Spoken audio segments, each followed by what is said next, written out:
polovica. By sme ho mohli. Ako tento som sa skúdol, ten... Kuli. No, Kuli. No, oni, to syn. Tože, ako Vojtek. No. 21 kg skúdol za neviem akú krátku dobu. No, za 3 mesiace napísal. To je riadna boru, to nemá. A to nevedím tomu, lebo to sa odvážili hneď za týmne na...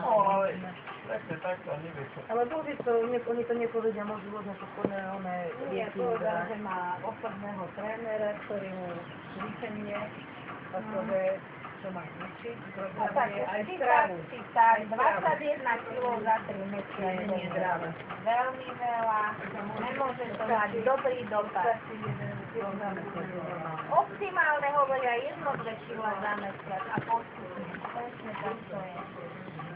Bo keď máš viac, tak automaticky musí to, buď to príde jeden efekt, alebo to má iné následky, takže to není dobre. Pomaly príchodne. Treba vedieť, že veľa, treba 5 razy jesť.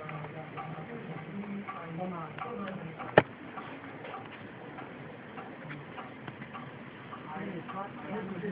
Ako sa to páči?